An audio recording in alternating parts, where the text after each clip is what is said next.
নমস্কার, welcome to study Bangla. আমি শ্রাবন্তী। এখন যে দৃশ্য আপনারা দেখছেন, এটি নেপালের পার্লামেন্টকে জ্বালিয়ে ধ্বংস করার ফুটেজ। এখানে প্রাইম মিনিস্টার রিজাইন করেছে। শুধু পার্লামেন্ট নয়, জানা যাচ্ছে যে নেপালের সুপ্রিম কোর্টকে জ্বালানো হচ্ছে। এখানে আপনারা দেখতে পাচ্ছেন এখন এই অবস্থা নেপালের কাঠমান্ডুতে। কিছু মাস আগে বাংলাদেশে যেমনভাবে সরকার নষ্ট হয়েছিল, ঠিক তেমনভাবে এখন নেপালের অবস্থা। যুব সমাজের প্রোটেস্ট। এখানে শোনা যাচ্ছে যে বড় বড় পলিটিশিয়ান আহত করা হচ্ছে। এখানে নেপাল আর্মিদের কথা, সিচুয়েশন আয়ত্তের বাইরে চলে যাচ্ছে।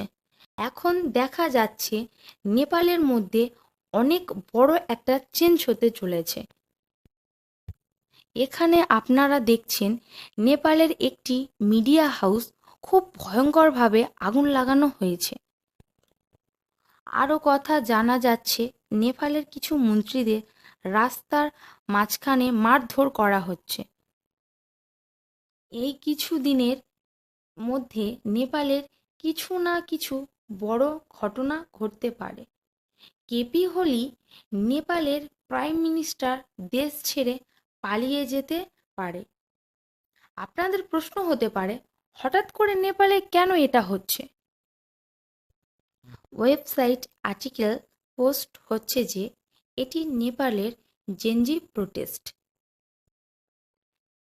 জেন মানে হচ্ছে যুব সমাজ, যেমন 18 বছর বয়স থেকে 25 বছর বয়স। যে সব যুব সমাজ তারা প্রোটেস্ট করছে কারাপশানের। এই প্রোটেস্ট এর বর্তমান আমরা ভিডিও বানানো পর্যন্ত নিউ ইয়র্ক টাইমস আর্টিকেলের নেপালের সোশ্যাল মিডিয়ায় যেটি ব্যান হয়েছিল, পুনরায় সেটি চালু হয়েছে। এই প্রোটেস্টের 19 জন ব্যক্তি নিহত। কিন্তু সোশ্যাল মিডিয়া অন হয়ে যাওয়ার পরও প্রোটেস্ট বন্ধ হচ্ছিল না। এবার প্রশ্ন হচ্ছে, সোশ্যাল মিডিয়া প্ল্যাটফর্ম একসাথে 26টি ব্যান বা বন্ধ হচ্ছিল কেন? যেমন ইউটিউব, ফেসবুক সব একসাথে বন্ধ হয়েছিল কেন?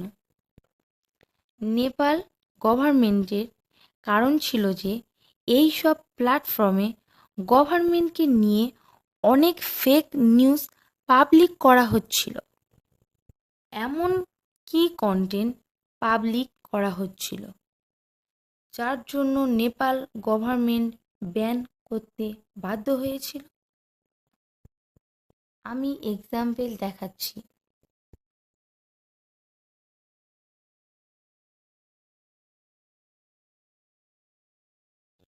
এই ভিডিওতে দেখানো হচ্ছে যে নেপাল গভর্নমেন্টের মন্ত্রীদের ছেলে অথবা মেয়ে দামি দামি ঘড়ি, বিদেশি ট্রিপ, যেমন রাশিয়া, সুইজারল্যান্ড, এত দামি দামি ট্রিপ তারা কিভাবে করতে পারছে? এত দামি ঘড়ি কিভাবে কিনছে? একটা মন্ত্রীর মান্থলি বেতন 1 লাখ থেকে 1.5 লাখ টাকার মধ্যে হয়ে থাকে, কিন্তু এত মিলিয়ন অফ ডলার কিভাবে খরচ করতে পারে? কিন্তু নেপালের অনেক বড় আকার জনতা দারিদ্র্যের সাথে বেঁচে আছে। সেইগুলির দিকে নেপালের গভর্নমেন্ট কোনো নজর দিচ্ছে না। পার ক্যাপিটা ইনকাম অনেক নিচে চলে যাচ্ছে। এই সব এতগুলো কারণের জন্য এই প্রোটেস্ট। Okay, by. পরে দেখা হচ্ছে নেক্সট ভিডিওতে।